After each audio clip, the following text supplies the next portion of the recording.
বাংলাদেশ ফ্রান্সের বিরুদ্ধে যখন গর্জন দিয়েছে, তখন কিছু জিলাপি খুলে না রাস্তায় জুসতে জুলুস বের করেছে।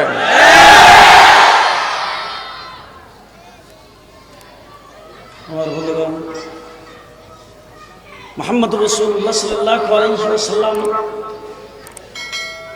এই পৃথিবীতে আগমন করেছেন মানবতার দূত হিসাবে। আমার নবী আগমন করেছেন সর্বশ্রেষ্ঠ এবং সর্বশেষ নবী হিসাবে। রাসূল আগমন করেছেন রাহমাতুল লিল আলামিন হিসাবে।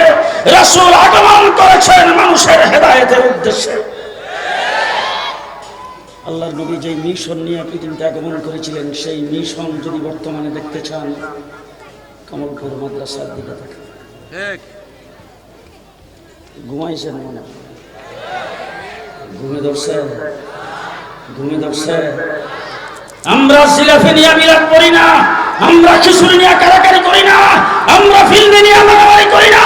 আল্লাহর রাসূলের বিরুদ্ধে কেউ কটূক্তি করলে তাকে দেশ থেকে বিতাড়িত করার জন্য রক্তের প্রয়োজন হলে আমরাই রক্ত দেই। 50 বছরের ইতিহাস, রক্তের প্রয়োজন হয়েছে, আমরা গিয়েছি।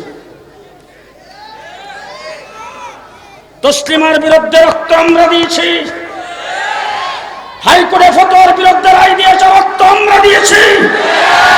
নাস্তিকের মুক্তাদার শাহবাগের রাসূলের বিরুদ্ধে কটূক্তি করেছে, শাপলা চত্বরকে রক্তে রঞ্জিত করে রক্ত আমরাই দিয়েছিলাম।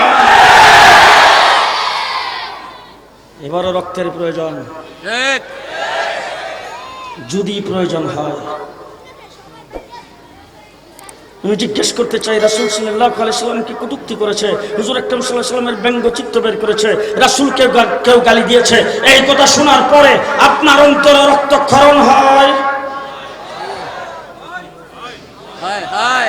আস্তে করেন, আস্তে, মানুষ শুনলে শরম। রক্তক্ষরণ হয়?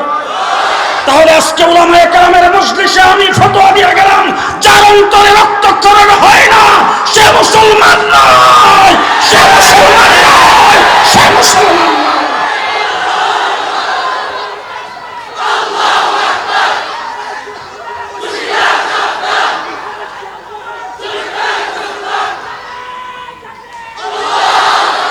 এবার জিজ্ঞেস করতে চাই, স্পষ্ট ভাষায় বলবেন, সেই লোকটা যদি আমাদের দেশের প্রেসিডেন্ট আব্দুল হামিদ সাহেব হয়, তিনি যদি শেখ হাসিনা হয়, তিনি যদি মন্ত্রী পরিষদের সদস্য হয়, তাহলে আজকে পরিষ্কার ভাষায় বলবো, ফ্রান্সের দূতাবাসকে বাংলাদেশ থেকে বিদায় করে দিতে হবে, বিদায় করে দিতে হবে।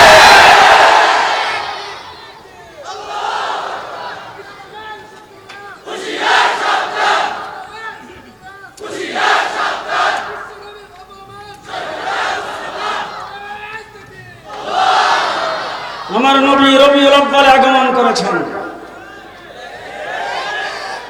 কিন্তু পৃথিবীর যত মানুষ জন্মগ্রহণ করে আর যারাই মৃত্যুবরণ করে, তাদের আলোচনা জন্ম থেকে শুরু, মৃত্যু পর্যন্ত শেষ। কথা বলবেন, কথা বলবেন। জন্ম থেকে শুরু, মৃত্যু পর্যন্ত। মৌলানা মতিউর রহমান রহমতুল্লাহ আলাইহি আলোচনা জন্ম থেকে শুরু, মৃত্যু পর্যন্ত শেষ। আহমদ শফির আলোচনা জন্ম থেকে শুরু, মৃত্যু পর্যন্ত শেষ। মুফতি নুরুল্লাহর আলোচনা জন্ম থেকে শুরু, মৃত্যু পর্যন্ত শেষ। বড় হুজুরের আলোচনা জন্ম থেকে শুরু, মৃত্যু পর্যন্ত শেষ। মুফতি আমিনের আলোচনা জন্ম থেকে শুরু, মৃত্যু পর্যন্ত শেষ। হাফিজি হুজুরের আলোচনা জন্ম থেকে শুরু, মৃত্যু পর্যন্ত শেষ। আব্দুল কাদের জিলানীর আলোচনা জন্ম থেকে শুরু, মৃত্যু পর্যন্ত শেষ। খাজা মঈনুদ্দিন চিশতির আলোচনা জন্ম থেকে শুরু, মৃত্যু পর্যন্ত শেষ। ইমামে আজম আবু হানিফার আলোচনা জন্ম থেকে শুরু, মৃত্যু পর্যন্ত শেষ। আর শেখ হাসিনার আলোচনা জন্ম থেকে শুরু, মৃত্যু পর্যন্ত শেষ। বঙ্গবন্ধু শেখ মুজিবের আলোচনা জন্ম থেকে শুরু, মৃত্যু পর্যন্ত শেষ। আমার নবীর আলোচনা রূহের জগৎ থেকে শুরু, জান্নাতে যাওয়ার পরে শেষ। আমার নবীর আলোচনা রূহের জগৎ থেকে শুরু, জান্নাত পর্যন্ত, জান্নাতে যায় শেষ। ইসলামকে বানাইবার 1000 বছর আগে আমার রাসূলকে আল্লাহ বানিয়েছেন। আরেক আয়াতে আছে, জিবরাইল আমিন এসে রাসূল সাল্লাল্লাহু আলাইহি ওয়াসাল্লামকে জিজ্ঞেস করেছেন, হুজুর আপনার বয়স কত? জিবরাইলে জিজ্ঞেস করেছেন আমার নবীকে আপনার বয়স কত? জিবরাইল আমিনকে রাসূল বলেছেন জিবরাইল তোমার বয়স কত দেখো। জিবরাইল আমিন কই হুজুর ডেট অফ বার্থ জানা নাই। আগেকার মানুষের ডেট অফ বার্থ ছিল, তবে হুজুর আমার বয়স কত আমি বলতে পারবো না, একটা ঘটনা বললে আপনি হিসাব করে বয়স বের করতে পারবেন। বলে কি ঘটনা? বলে আমাকে যখন থেকে আল্লাহ সৃষ্টি করেছেন আমি আরশের নিকটে একটা তারা উঠতে দেখতাম, যেই তারাটা আল্লাহর আরশের চতুর্দিকে তওয়াফ করত একাধারে ৭০,০০০ বছর। এই আস্তে আস্তে আস্তে আস্তে সুবহানাল্লাহ, গেটের বাইরে যেন না যায়, আস্তে করে। কয় হাজার? আবার যখন অস্ত যাইত ৭০,০০০। একবার উঠলে ডুবলে হযরতে জিবরাইল আমিন কো হুজুর আমি এই তারাটারে ৭২,০০০ বার উঠতে আর অস্ত যাইতে দেখছি। এবার আপনি হিসাব করে বের করে নিন আমার বয়স কত। আল্লাহ রাসূল সাল্লাল্লাহু আলাইহি ওয়াসাল্লাম বলেছেন জিবরাইল ওই তারাটার নাম কি জানো? ওই তারাটাকে তুমি চিনো? জিবরাইল আমিন বলেন জিনাত না, মজারি না, চিনিও না। রাসূল সাল্লাল্লাহু আলাইহি ওয়াসাল্লাম বলেন ওই তারাটাই ছিলাম আমি। এই যা কইতেছি সব রাসূলের মিলাদ। এখন দেখবেন আপনাদের দেশে কিছু লোকজন উষা জরি টুপিওয়ালা আবা খাবা জুব্বা কুব্বা লাগে আইসা, তারপরে তাদের কথা এটা ওহাবিরা, দেওবন্দিরা, কওমিরা, এরা আসলে নবীর শান জানে না, এরা নবীর মিলাদ সম্পর্কে জানে না। আমি এখন আপনাদের সামনে দাঁড়ায় উলামায়ে কেরামকে সাক্ষী রেখে বলে যাচ্ছি, আমি যদি এখন থেকে খালি রাসূলের মিলাদ সম্পর্কে বলতে থাকি ফজর পর্যন্ত বলতে পারবো। ওদের বাপ দাদা ১৪ গোষ্ঠী কোনো কিতাবে পর্যন্ত পাই নাই। রাসূল সাল্লাল্লাহু আলাইহি ওয়াসাল্লামের শান যদি জানে বর্তমান যুগে আসমানের নিচে জমিনের উপরে উলামায়ে দেওবন্দ জানে, রাসূল সাল্লাল্লাহু আলাইহি ওয়াসাল্লামের মিলাদ যদি জানে তাইলে উলামায়ে দেওবন্দ জানে রাসূল সাল্লাল্লাহু আলাইহি ওয়াসাল্লাম যেই মিশন নিয়ে পৃথিবীতে আগমন করে বদরের যুদ্ধে রাসূল রক্ত দিয়েছেন, উহুদের যুদ্ধে দান শহীদ করেছেন, হযরত আমির হামদার লাশটাকে যেই মিশনের জন্য টুকরা টুকরা করেছেন, হযরত হুসাইন কারবালার ময়দানে যেই মিশনের জন্য টুকরা টুকরা হয়েছেন, যেই দ্বীনের জন্য রাসূল সাল্লাল্লাহু আলাইহি ওয়াসাল্লাম পেটে পাথর বেঁধেছেন, যেই দ্বীনের জন্য রাসূল হিজরত করে মক্কা থেকে মদিনায় গিয়েছেন, বর্তমানে সেই জিনকে নিজের দাঁত দিয়ে কামড়ে ধরে জান এবং মালের বাজি লাগায়া বিশ্বের দরবার যদি কেউ তুলে ধরে থাকে সেই গ্রুপের নাম উলামায়ে দেওবন্দের জামাত। উলামায়ে দেওবন্দ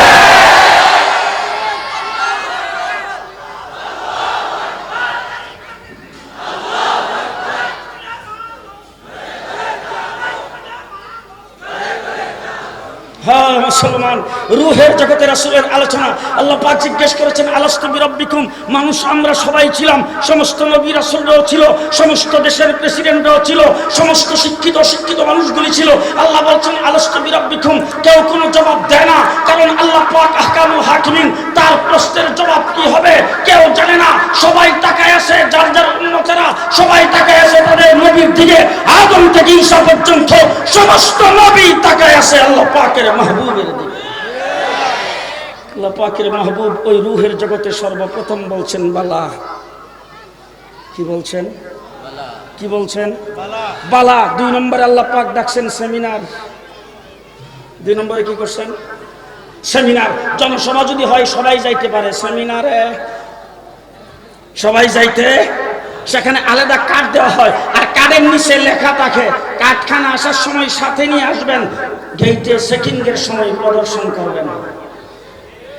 ঠিক না? ঠিক। এই সেমিনার ডাকছেন আল্লাহ পাক। এই সেমিনারে আল্লাহ পাক দাওয়াত দিয়েছেন আদম থেকে নবী মুহাম্মদুর রাসূলুল্লাহ পর্যন্ত সমস্ত নবীদেরকে। ঘুমাইছেন মনে হয়? ঘুম ধরছে? সুবহানাল্লাহ কইলেন না যায়? কাদেরকে ডাকছেন? যারা টিকিট পাইছে তারা ওই মজলিসে যাইতে পারছে, যারা টিকিট পায় নাই তারা যাইতে। মির্জা গোলাম কাদ্দারি ওই জায়গায় টিকিট পাই নাই, যদি পাইতো সেও যাইতে পারত। কথা করেন ঠিক না? ঠিক। ঠিক না? ঠিক। মুসলমান, মির্জা গোলাম কাদিয়ানী যদি নবী হইতো পায়খানার তাকতিব পরে মরতো না। ঠিক কিনা? ঠিক কিনা? ঠিক কিনা? উলামা ইকরামকে সাক্ষী রেখে বলে যাচ্ছে, আল্লাহ পাক কোরআন শরীফের ভিতরে বলেছেন, আমরা মানুষকে দাফন করার সময়, কবরে মাটি দেওয়ার সময় পড়ি, মিনহা খালাকনাকুম ওয়া ফিহা নুঈদুকুম ওয়া মিনহা নুখরিজুকুম। এই মাটির থেকেই তোমাকে বানানো হয়েছে, এই মাটিতেই তোমাকে দাফন করা হচ্ছে, আবার এখান থেকেই উঠানো হবে। ঠিক না ঠিক জোরে এখন? তাইলে যেই মাটির থেকে যাকে বানানো হয় তাকে সেখানেই দাফন করা হয়, সেখান থেকে উঠানো হয়। আমার বাইরা সমস্ত নবীদেরকে আল্লাহ পাক জান্নাতের মাটির দিয়ে বানাইছে, আর আমার নবীকে জান্নাতুল ফেরদাউসের মাটির দ্বারা।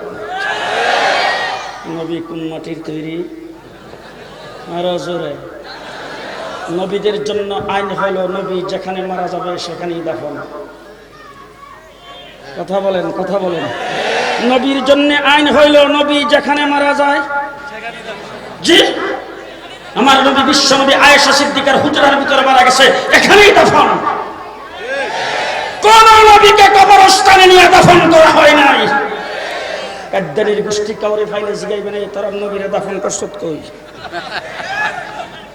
যদি কজে নবী হিসাবে যেখানে মারা গেছে সেখানে, তাইলে সে নবী জীবন হইতে পারে না। তার কারণ হলো পায়খানার টাট্টির মাটি দিয়ে আল্লাহ নবী বানাইছে না।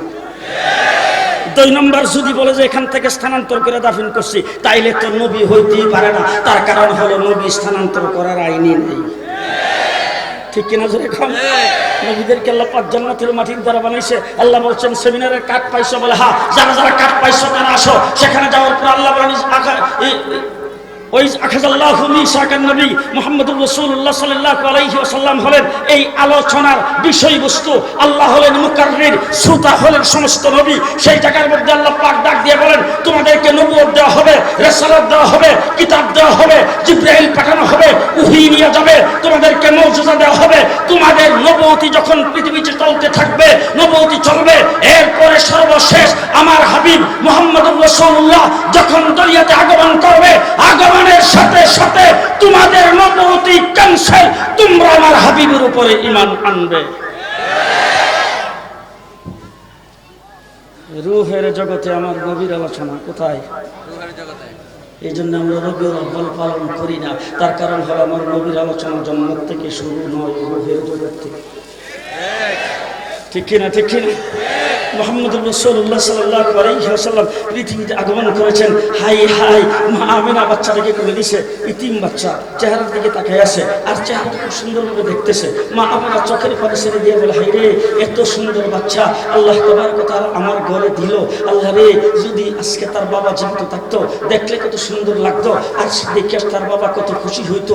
আমার জীবনে আমার চোখে এত সুন্দর বাচ্চা, এত সুন্দর চেহারার মানুষ কোনোদিন দেখি নাই। হযরত মা আমার এই কথা বলছেন। একটু পরে আসছেন হালিমাতুস সাদিয়া। হালিমাতুস সাদিয়া এসে বাচ্চাটাকে কোলে নিয়ে চেহারার দিকে তাকায়া হালিমাতুস সাদিয়া বলেন, আমেনা, আপনি খুব দূর দেখছেন, মক্কা নগরীর কিছু মানুষকে দেখছেন, আমি তাইফ থেকে বাচ্চা নেওয়ার জন্য আসছি। আমি কিন্তু বাচ্চাই পালন করি, আমার গোষ্ঠী জাতীয় বাচ্চা পালন করে। আমি হাজার হাজার মানুষের চেহারা দেখেছি, আমার চোখের জীবনে এত সুন্দর চেহারার মানুষ কোনোদিন দেখি নাই। একটু পরে আসছেন আব্দুল মুত্তালিব। আয়েশা বলেন, হালিমা, তুমি খুব দূর দেখছো, তাইফে দেখছো, মক্কায় দেখছো, যাদেরকে লালন পালন করো তাদেরকে দেখছো। আমি ইরাকে যাই, সিরিয়াতে যাই, মিশরে যাই, পৃথিবীর বিভিন্ন দেশে ব্যবসা বাণিজ্যের জন্য যাই, আর আমি বাইতুল্লাহ মুতাওয়াল্লি, হাজার হাজার মানুষ এখানে জিয়ারত করার জন্য আসে। মুতাওয়াল্লি হিসাবে জার ফুক দেওয়ার জন্য বাচ্চা কুলে এনে আমার হাতে দেয়। আমি লক্ষ লক্ষ মানুষের চেহারা দেখার পরে আমি আব্দুল মুত্তালিব বলতেছি, এত সুন্দর চেহারার মানুষ কোনোদিন দেখি নাই। যাই আব্দুল মুত্তালিব এই কথা বলছেন, আল্লাহ ডাক দিয়ে জিবরাইলকে, জিবরাইল তুই তাড়াতাড়ি যা, যাইয়া তোর বক্তব্যটা তুই দে। জিবরাইল আয়েশা ডাক দিয়ে, আব্দুল মুত্তালিব, তুমি কুদ্দুর দেখছো, আমি পৃথিবীর সৃষ্টি লগ্ন থেকে এ পর্যন্ত সবাইকে দেখেছি 1,24,000 পয়গম্বর, যাদের চেহারা দেখেছি। হযরত ইব্রাহিম আলাইহিস সালামকে আগুনের ভিতরে দেখছি, হযরত নূহ আলাইহিস সালামকে কিস্তিতে দেখছি, হযরত ইউসুফ আলাইহিস সালামকে আমি কুয়ার ভিতরে হাত দিয়ে ধরে রেখেছিলাম। আমি সমস্ত নবীদের চেহারা দেখে, হুর গিলমানদের চেহারা দেখে, পৃথিবীর উত্তর থেকে দক্ষিণ, পূর্ব থেকে পশ্চিম, গোটা পৃথিবীর চক্কর দিতে মুহূর্তের প্রয়োজন হয়। আমি গোটা পৃথিবীর সবকিছু দেখে আমি জিবরাইল বলতেছি, এত সুন্দর চেহারার মানুষ আমিও দেখি নাই।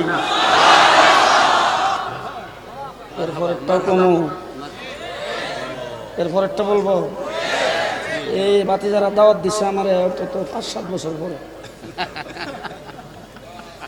দাওয়াত দেয়।